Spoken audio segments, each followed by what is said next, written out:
Most of us know Lewis Carroll, right? The author of Alice's Adventures in Wonderland, the master of brilliant, whimsical nonsense. But what if I told you he created a second, hidden Wonderland? A world that had nothing to do with Mad Hatters or grinning cats, but was all about pure, rigorous, and actually pretty fun logic.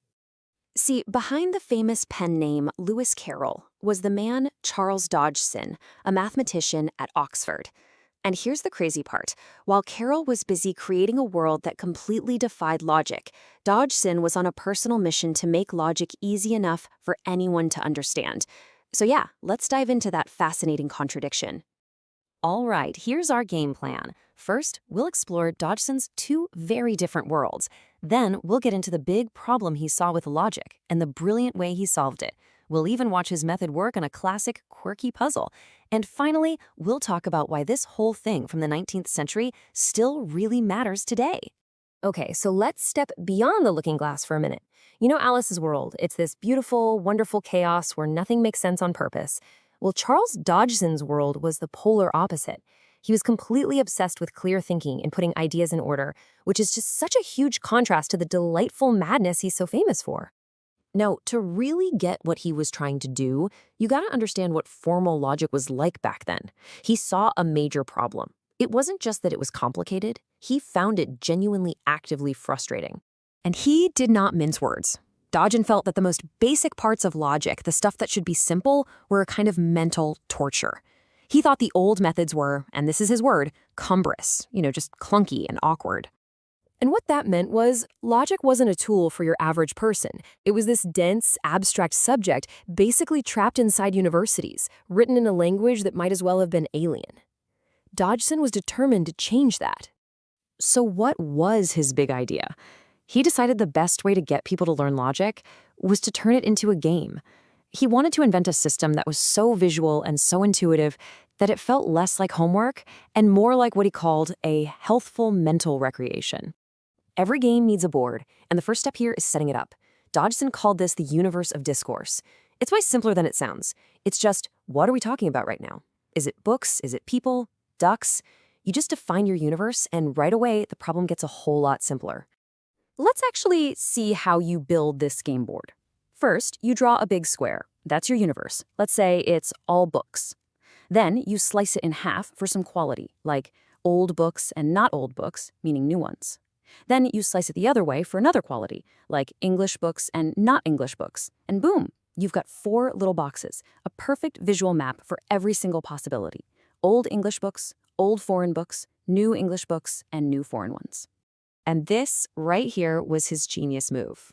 Instead of trying to keep a bunch of abstract sentences straight in your head, you just place counters on the board. So if you know for a fact that old foreign books don't exist, you put a counter on that square to mark it as empty. If you know that new English books do exist, you put a different kind of counter there. Suddenly, logic becomes something you can see and touch.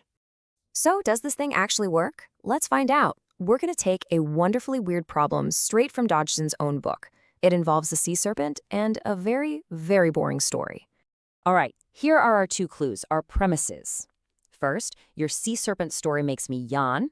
Got it? Second, I only yawn when I'm listening to something that is completely, totally uninteresting. It sounds like a normal argument, but with that perfect little Lewis Carroll twist. Okay, let's get this on the game board. Our universe is things I listen to. We'll cut it one way for your sea serpent story versus everything else. Then we'll cut it the other way for things that are totally devoid of interest versus things that are not totally devoid of interest. In other words, things that have at least some interest. So premise 1 says, the sea serpent story makes me yawn, so we know it exists. But premise 2 says I never yawn at anything interesting. That means the box for interesting things that make me yawn has to be empty. It's an impossibility. So we place a counter there, blocking it off. We're literally drawing the rules of the argument. So now, just look at the board. We know the sea serpent story has to exist somewhere in that row, but we've completely blocked off the possibility that it could be in the interesting column. So what's the only space left for it to go? Right inside the box for things that are totally devoid of interest. The conclusion is right there, you can't miss it. That story of yours is totally devoid of interest. The game board just solved the puzzle for us. Now, this might all seem like a charming little puzzle, but Dodgson was 100% serious about its purpose. He truly believed this little game was a powerful tool for navigating the real world. I mean, he literally promised that learning this fascinating art would give you a mental toolkit, not just for fun puzzles, but for spotting bad arguments in the news or in speeches, for getting our own thoughts organized, and, my favorite, for having the power to tear to pieces flimsy, illogical arguments that you hear every single day. So, when all is said and done, what's the real legacy of Charles Dodgson's other, much less famous Wonderland? Well, it really boils down to this. He wanted to democratize reason. He believed that logic wasn't some high-minded thing just for academics. He thought it could be mastered by kids, and that it was a crucial skill for every single person. He wanted to rescue logic from the ivory tower and bring it into everyone's home. And that kind of leaves us with a big question, doesn't it?